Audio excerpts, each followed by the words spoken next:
Hey, Johnny, you can grow up to become a president like Donald Trump. And you know what? Just start committing felonies because that's all you need to be president in America. Hi, I'm Bob. I'm a former Trump voter, and I will not be voting for Donald Trump in November 2024. There are a lot of reasons why I will not vote for Donald Trump, but the main reason is January 6th, the way he showed his disrespect for the Constitution and our fundamental right to vote. And I also am very depressed on what Donald Trump has done to the evangelical church where I grew up. He has poisoned America, where half of the people now focus on hate. And he has totally poisoned a church that raised me and taught me the value of character in a human being, and especially in a candidate. We have here a man who's a 34-time convicted felon. He cheated on all of his wives. He bankrupted all of his companies. He cheated students in his university. He failed at a casino. Let that sink in. He failed at running a casino. And here's a man who we can tell our kids that everybody can grow up to be the president of the United States. Is this the man that we want to use as that standard? Hey, Johnny, you can grow up to become a president like Donald Trump. And you know what? Just start committing felonies because that's all you need to be president in America. Well, I think we're better than that. So I'm going to be voting for Kamala Harris in November 2024. Trump, besides being a coward and not a good leader, he is a criminal. And so, of course, he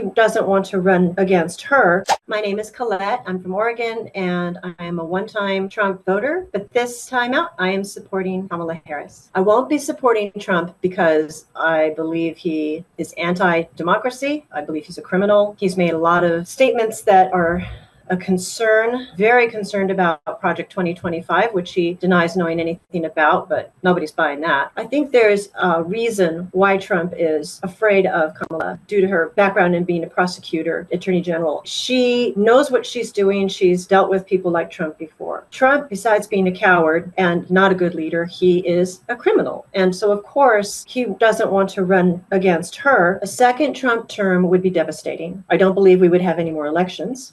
I think Project 2025 would be in full swing. They know what they're doing. They're very smart people that are behind Trump now. I do think Trump is too extreme in just about everything. The funny thing is, he has these grandiose ideas of fixing the border by deporting everybody. And not only is it nonsensical, it can't be done. And if he does try it, it's going to be a nightmare. I want a better world for my two daughters, and Trump hates women. My name's Clint, and I voted for Trump previously, but I will not be voting for him in the 2024 election. January 6th is what changed it for me. Trump was absolutely responsible for it. Trump is entirely unfit to be president. Seeing his little press conference after Charlottesville and there were very fine people on both sides, and I couldn't even process it at first because I couldn't believe that this man said that. I saw the images of people holding torches marching saying Jews will not replace us, and then I see our president out there saying these are very fine people, and I couldn't believe it. And then I thought about the poor girl who was murdered by these monsters, by these anti-Semites, by these Nazis that Trump was defending, and I thought, her poor family. This is the president of the United States who's come out and has defended the neo-Nazi, sick, disgusting incel jerks who murdered her daughter. It still gets me riled up today that he would defend those torch-wielding Nazis. I want a better world for my two daughters, and Trump hates women. He treats women like garbage. I don't think my daughters will have a better world if Trump is elected. I think that their freedoms will be revoked, and I think it will be a more dangerous place for them with Trump and J.D. Vance in leadership. And I'll be voting for Kamala Harris in 2024. I am very fearful that the American democracy will end if Donald Trump is elected. Hello, my name is Mikhail Smith. I'm from Florida. I'm also a Navy veteran. I voted for Trump in 2016. And after I saw the disaster that was and how it split the country dramatically over racial, political lines and more, I can't find the morals in truly anyone that would vote for him at this point, but it's absolutely something I can't do. I don't think as the party of law and order that we should be supporting someone that clearly is a criminal. I think they should be in jail. As a Navy veteran, the security of our country and how veterans are treated is very important to me. Now, with that said, what he said about the soldiers buried, I believe it was in France, about being losers and suckers. I can assure you there is no serviceman out there in this country that's ever fought for us that is a loser or a sucker, much less one that gave their lives to ensure you had freedom. That is one of the most disgusting things I've ever heard from anyone, much less a president at the time. That is just beyond the pale. I am very fearful that the American democracy will end if Donald Trump is elected. My life is better under this Biden administration than it was under Donald Trump. And at this point, my vote has to be more about defeating Donald Trump than supporting Joe Biden. Fellas, I'm ready to get up and do my thing. Go ahead. I want to get into it, man, you know. Go ahead. Like a sex machine, man. Yeah. Moving, doing it, you know. Yeah. Can I count it off? Go ahead. 1, 2, 3, 4. Get up, get on up. Get up, get on up. Stay on the scene. Get on up. James Brown, the entertainer, king. He was the hottest thing back then. And this type of music was fresh. The messages in the music and the fact that it was so simple and easy to dance to. It's that raw excitement, which we're all looking for. Gonna have a funky good time. Say it. We're gonna have a funky good time. Everybody say it now. We're gonna have a funky good time. Let me hear you say it. We're gonna have a funky good time. Take 'em up. We gotta take you high. James Brown, the Godfather of Soul, Soul Brother #1, the hardest working man in show business, has been taking 'em higher for over 30 years. His hard-edged music and flamboyant showmanship stand today as proud symbols of achievement in popular black culture. But in the show business cliche, the road to stardom and mass appeal for James Brown was not an easy one. He was born on May the 3rd, 1933, in a small shack in the pine woods of South Carolina. Growing up poor and black in neighboring Augusta, Georgia, Brown quickly developed an aggressive survival instinct. I didn't have an education and no opportunity. So I've always been more musical, I could adapt to more than most kids. And when I did go to school, being from a very poor family, and my father not being at home, and my mother and father parted when I was very small, 4 years old, I adapted to everything real fast because I knew I had to do it. I was 8 years old before we got our first organ, and the only way we got the organ, my father was working at a furniture store, and they had the leg, one of the legs broke off the organ, and they threw it out, was gonna throw it out, they gave it to him. He brought it home, and we took a cheese crate and made another leg, and he brought it home about 11 o'clock that day, and when he got back at 6 o'clock that evening, I was playing a tune on it already. I got arrested for breaking and entering. I was going in cars, trying to get things to buy, clothes to go to school with. It wasn't right, you know, but that was the only survival I had. I did it as a kid. And influenced by the vaudeville, gospel and rhythm and blues acts of his day, the teenage James Brown started developing his own singing style. Louis Jordan had that up-tempo move. He'd never quit moving. The tempo fire, kicking, stomping, moving. But Roy Brown came with the drive in the throat, singing loud and strong, driving like Papa's got a brand new bag. I feel good. It's a man's world, you know, and get on the good foot, you know, and screaming, please, please, please.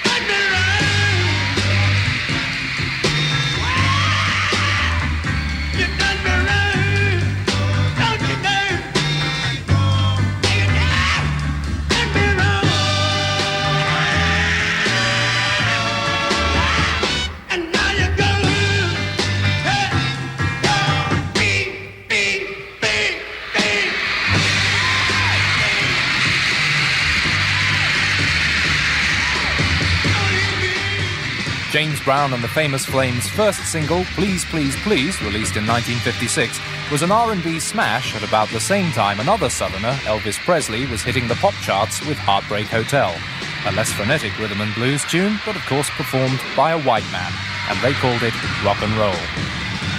Please, Please, Please, I wrote it. It was a song that we sang for 5 years, maybe a little bit more before we recorded it. The minute the song came out, it was a smash. My song has that presence. I can tell when I got a smash hit. It's still the strongest tune.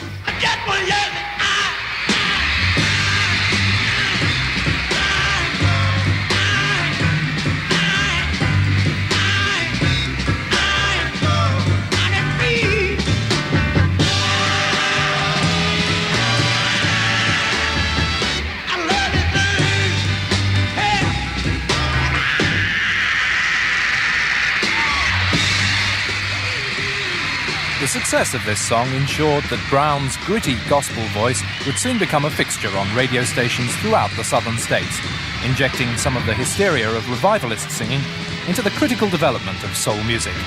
The Cape theatrics, learned from the boxing ring, became a trademark over the years. We tried to get away from it a lot because we thought it was repetitious, but feeling is never repetitious. Soul is never repetitious. For me, it's my life. It was my opportunity. It was my knock on the door. It was my only guarantee I had. And it's still my only guarantee. Soul is spiritual, soul is truth, soul is survival.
That archive performance ranks about as much a classic as the number Please, Please, Please itself.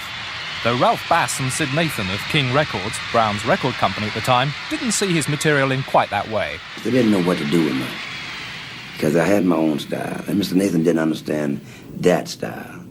And yet, it's really been recognized.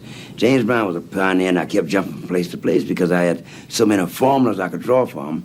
I never set one pattern. But the funky James Brown was to come later. His follow-up hit to Please, Please, Please, 2 years later in 1958, was another ever-popular soul ballad. Do you feel it? Do you feel it? Try me.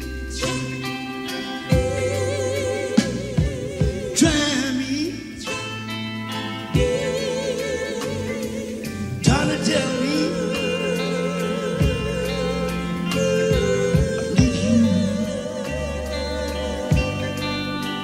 Try me, try me, try me, and your love will always be true. I need you. I need you. Whoa. Hold me,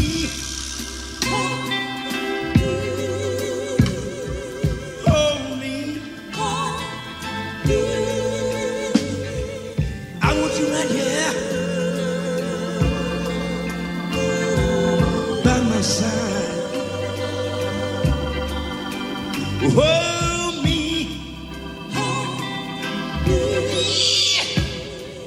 hold me. And love, we wanna hide. Whoa, I need you.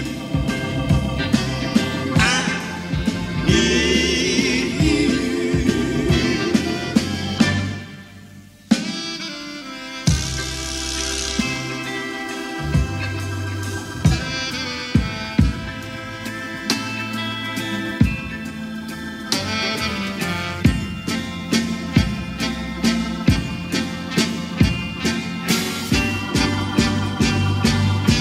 Oh yeah.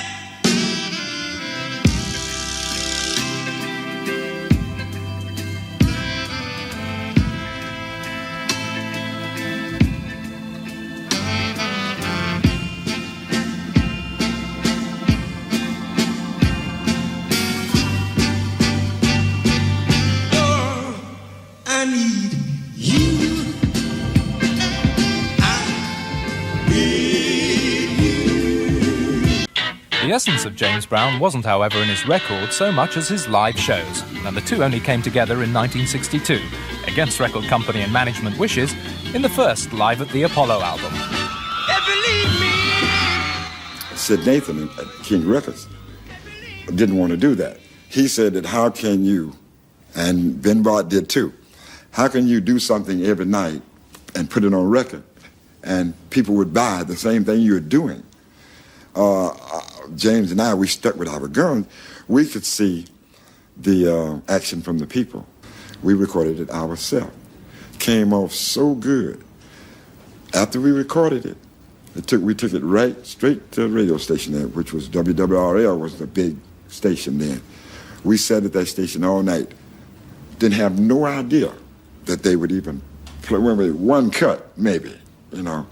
But they sat there and played the whole thing. You gotta live yourself and nobody else. And the result, a milestone album and a long-distance tour schedule for what was by now the James Brown Review. Penalty for poor performance or appearance, a $50 fine.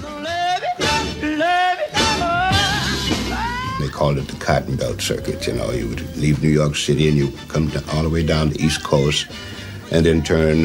Sometimes you'd go into by way of Louisiana and then all the way up to Vancouver on the West Coast. That taking us the better of about 15 days. Naturally, James had the Cadillac. Alone from night to night, you'll find me. Too weak to break the chain that bind me. I need no shackle to remind me. I'm just a prisoner. Don't let me be a prisoner. What's the good of my caring for someone who's sharing those arms me. Oh, she has another, and I can't have another. For I'm not free. She's in my arms, and I'm sleeping. I find my knees crying, creeping. My very life, my life is in a keeping. I'm just a prisoner. Don't let me be a prisoner. You made me a prisoner now. You made me lie. So the night time was the right time. He was the one you left. Made me a blind man. And I can't see now. But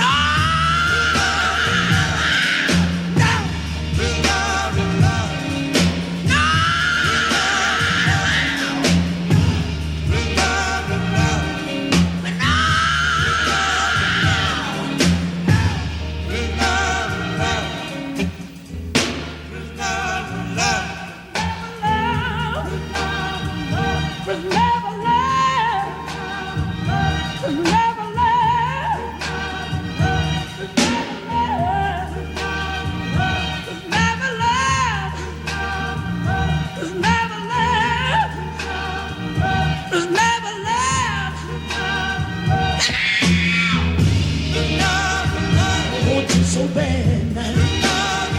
I want you so bad. But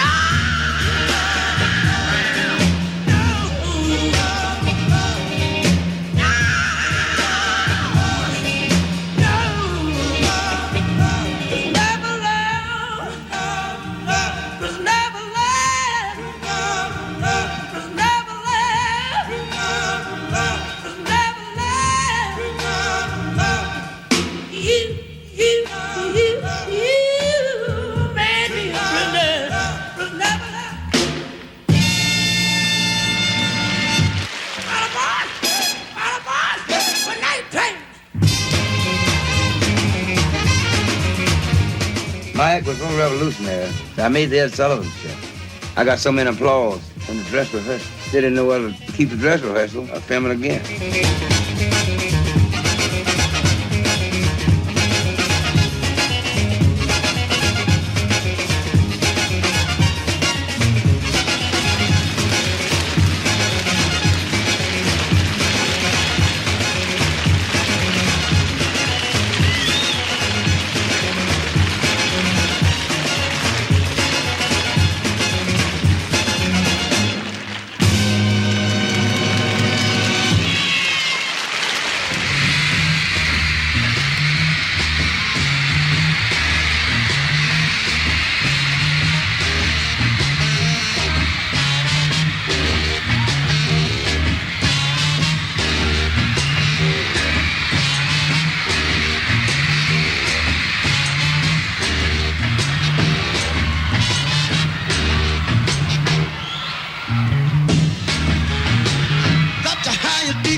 with Out of Sight, the James Brown groove that was to dominate 60s soul had arrived.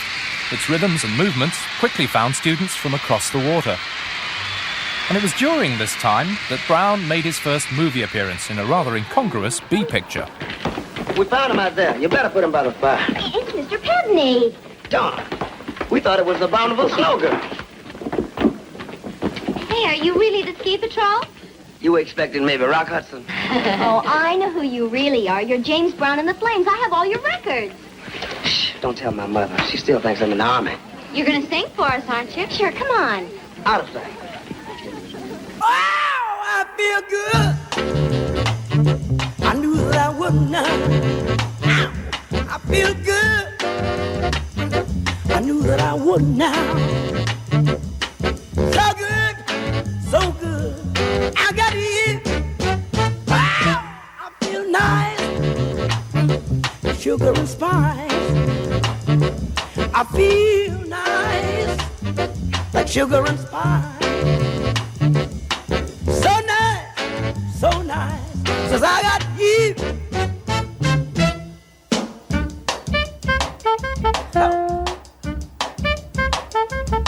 When I hold you in my arms, I know I can't do no wrong now.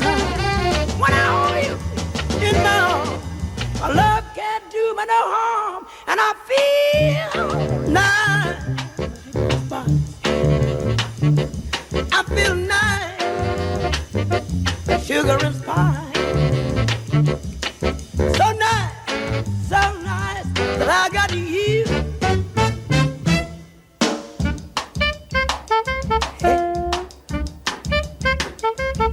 When I hold you in my arms, I know that I can't do no wrong. And when I hold you in my arms, my love can't do me no harm, and I feel nice. Sugar and spice. I feel nice. Sugar and spice. So nice that I got you. Wow, and I feel good, like I knew that I would now. I feel good, I knew that I would. So good, 'cause I got you. So good, 'cause I got you. So good, 'cause I got you. Hey! Yeah! Well, I cut Papa's Got a Brand New Bag. I had to do something stretched out, something totally different. And I really can't remember definite everything was in my head, but I knew that I had something different. I knew that this was a different bag. And I know how I come up with all that stuff. But when I came up with it and laid those vamps in there, which was close to gospel, and I had those sharp, you know, and I knew I had something different. And when they played it, that was it. It just destroyed all the other arrangements.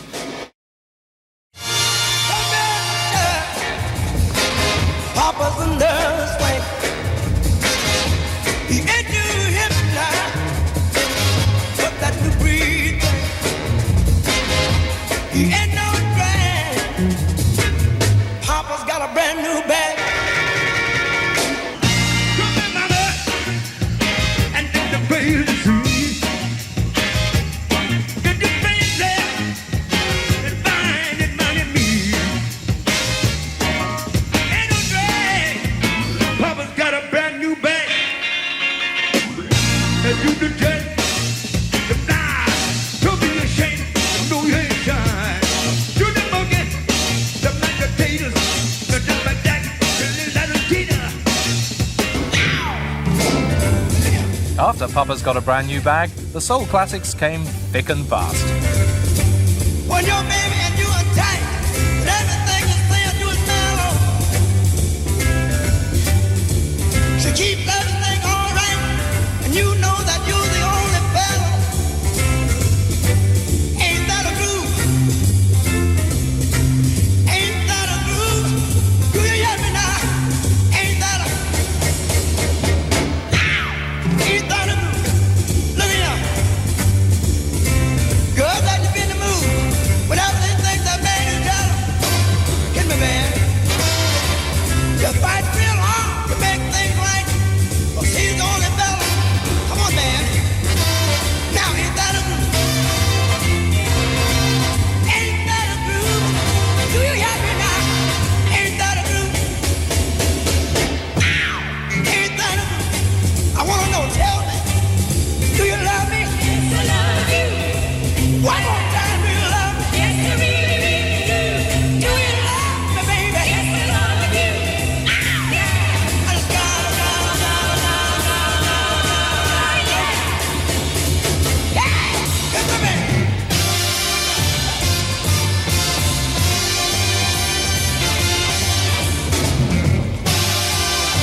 boogaloo. Now this is the way you do it. Take this.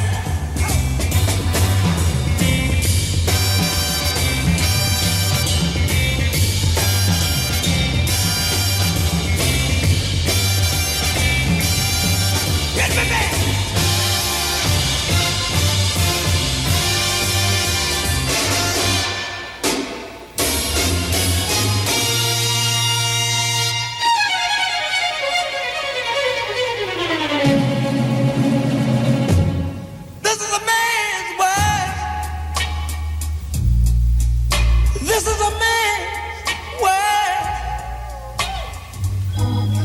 But it wouldn't be nothing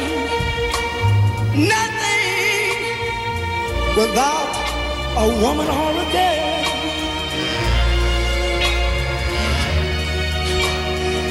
You see, man made the cars to take us over the road. Man made the train to carry the heavy load. Man made the electric light to take us out of the dark. Man made the boat by the water like Noah made the ark. This is a man's world, but it wouldn't be nothing without a woman or a girl.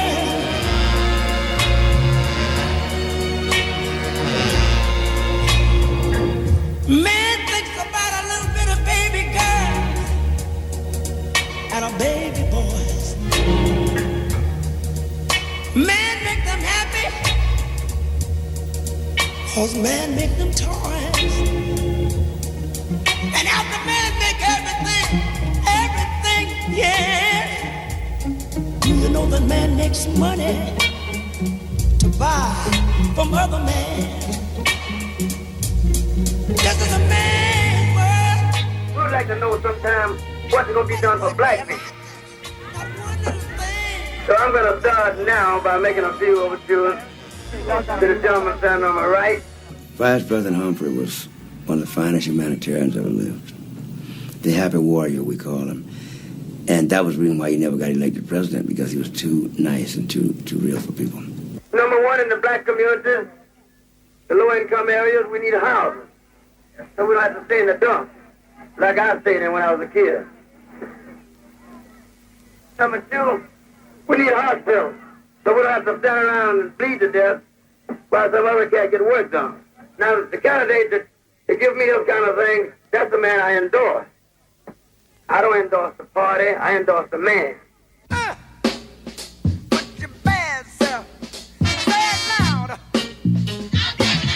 As James Brown's musical popularity grew in the mid-60s, so he became more vocal in social and political issues. Some people say we got a lot of malice, some say it's a lot of nerve. Being black and proud for James Brown meant endorsing Hubert Humphrey's Democratic candidature for presidency, entertaining the troops in Vietnam, and supporting Dr. Martin Luther King's civil rights campaign, despite personal threats on his life. It was at this time that Brown was referred to as the soul singer who could stop a revolution. I've seen the promised land. I may not get there with you, but I want you to know tonight that we as a people will get to the promised land.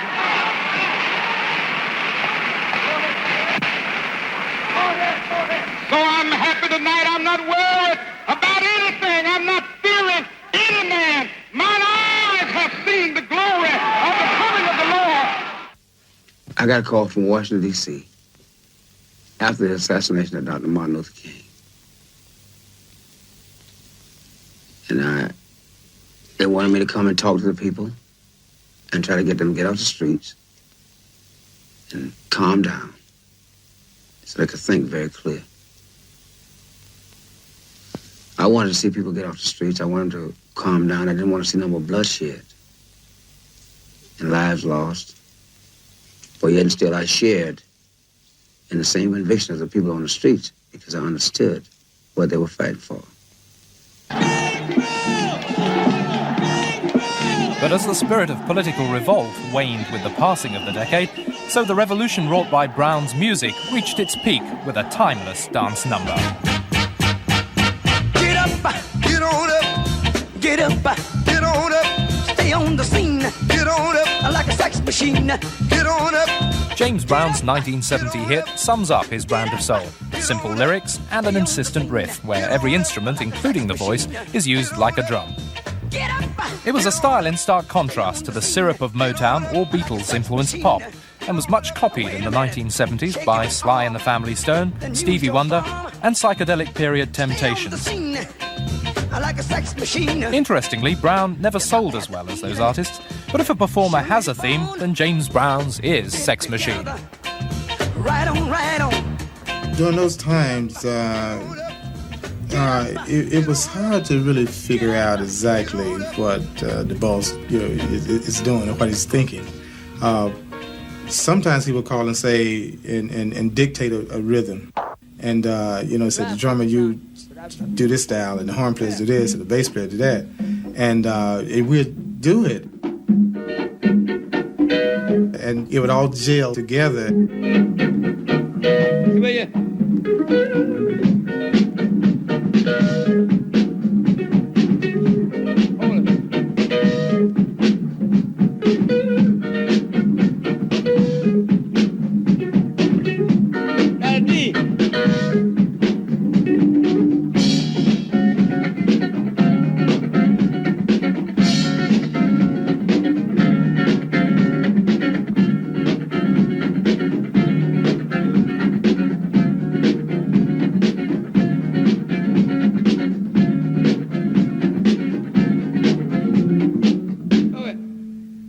I'm not getting that funk sound on them drums. They're playing it, but it's not coming out.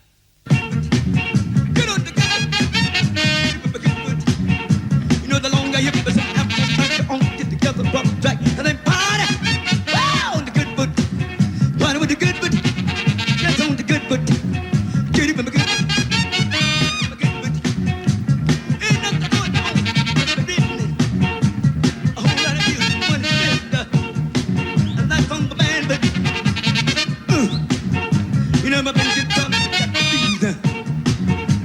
I got it for the job and I paid my dues on the good foot. Dance on the good foot. Get it with my good foot.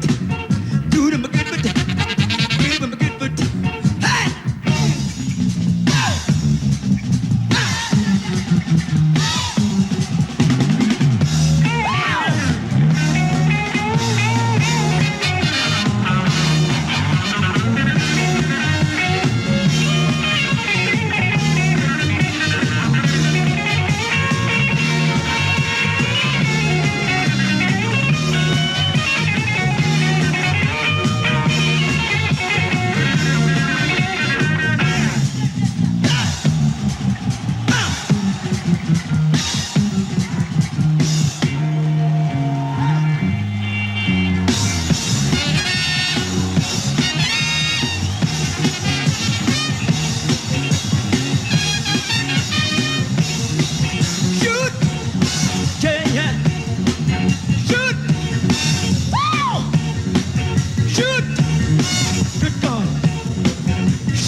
You know, most of the dances they were taken from James Brown. One way or another, every step you see is James Brown. They used to do a little tap dancing too. The boogaloo.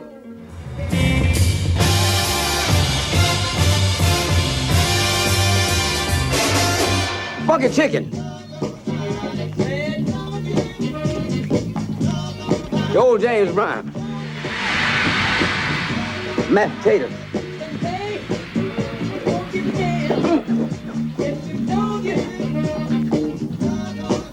And camel walk. I did this in the Tammy show. Also, robot.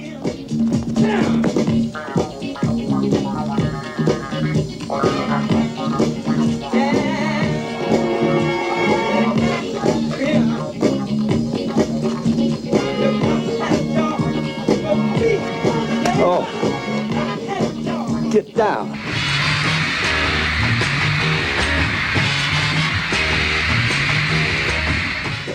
Keep on dancing.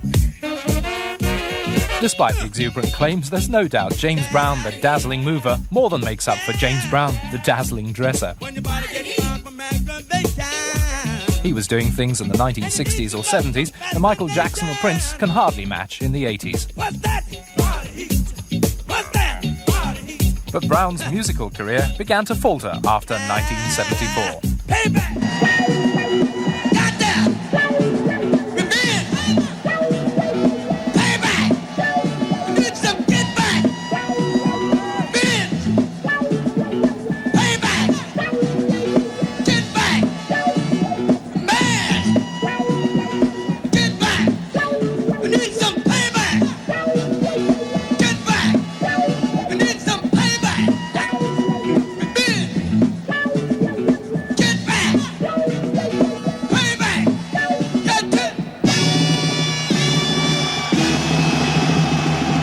Brown had long been his own businessman, but tax and record company problems led to a musical eclipse in the mid-70s.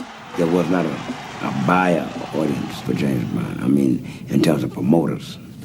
So what I did, I formed my own booking complex with Mr. Bart and started booking myself. I believed in me, so I gambled. And it's a lot different than making $1,500 a night as I'm making $30,000 or $40,000. I became 75% business and 25% entertainment. Because it didn't really take an effort to be an entertainer. I was so far ahead anyway.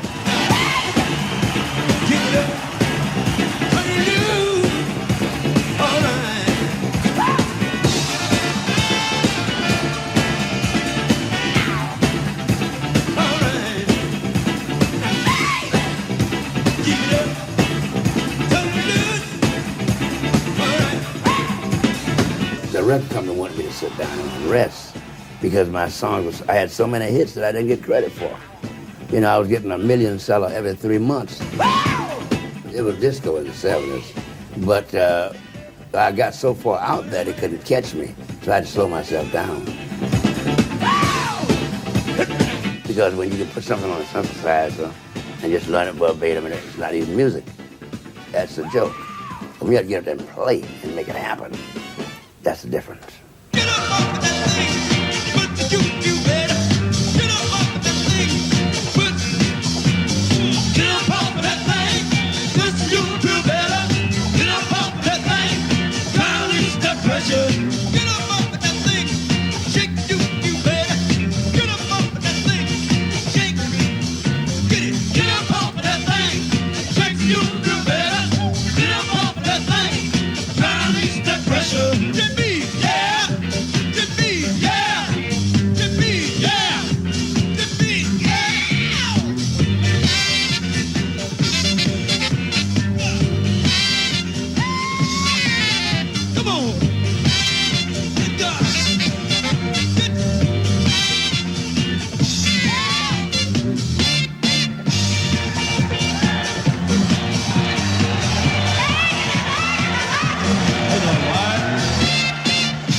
In 1979, Dan Aykroyd and John Belushi's enthusiasm for 60s soul cast James Brown as a preacher in their comic film The Blues Brothers. For Brown, it was a return to gospel roots. Elvis Presley and I used to sing gospel together a lot. He used to get with me and hear me sing gospel. I sing Old Blind Barnabas and people like that, you know. And I'd preach and talk, you know. And that's what it's about. When you can make people visualize things. And James Brown, the soul missionary, carried the word through to the 1980s.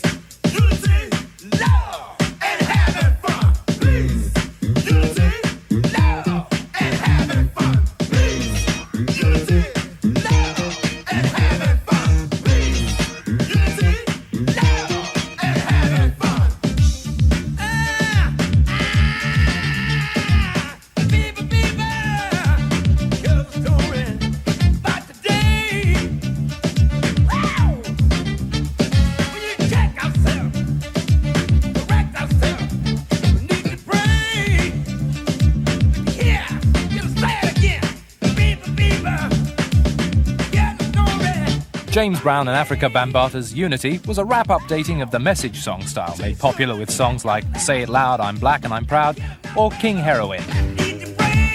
We did a fantastic message about nuclear war, stuff about unity and not using nuclear war stuff. And that's what it was about. It was a message to the people, to the world leaders, you know, to kind of refrain on the nuclear stuff, because nuclear stuff could be good to extend life, but we don't want to take life with nuclear war. So that was the reason behind it, not so much as trying to get a hit record. Peace, unity, love, and having fun. That's a lot like current rap or hip-hop. What do you feel about people like Run DMC or the Beastie Boys? Well, those are poor copies, well, not say poor copies, but they're copies of what they thought I was doing in the 60s, like Let the Brother Rap. And see, I started the rap music, and what they're doing is things I did years ago. But see, rap music is kind of a variation, I mean, it's like the end of a James Brown song, what we would do at the very end. And indeed, James Brown is as up-to-date as ever, courtesy of the movies, with a recent hit. I feel good. Ow! Rocky IV's theme, Living in America, written by Dan Hartman, with its celebration of the States, harked back to Chuck Berry as much as to James Brown. It hit a whole new generation with a lovingly updated version of the James Brown sound. Brown and the band, judging by the video, hit Las Vegas. Super highways, coast to coast, easy to get anywhere. On the transcontinental overload, just fly behind the wheel. How does it feel when there's no destination? That's too far, and somewhere on the way you might find out who you are. Living in America. Eye to eye, listen to listen. Living in America. Hand to hand across the nation. Living in America. Got to have a celebration. Stallone, Sylvester Stallone was one who really wanted James Brown in that movie. You know, and Stallone was very, very hot artist of the day. One of our hot artists, and it meant a lot to be in that movie. So it just kind of just getting very, very hot. And Dan, being one of my fans, were able to do a nice version of an arrangement, Living in America, that fitted the criteria of James Brown. The success and appreciation now accorded James Brown is a fitting tribute to over 30 years of hard work in a business where you're lucky if you have 5 good years. Brown is now a member of the Rock and Roll Hall of Fame, but unlike many a legend in his 50s, he can still summon up the excitement of his youth and so live up to his awesome reputation as the Godfather of Soul.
hope that I can continue making people happy, but the career has no ending, because once you're declared a legend, that's forever.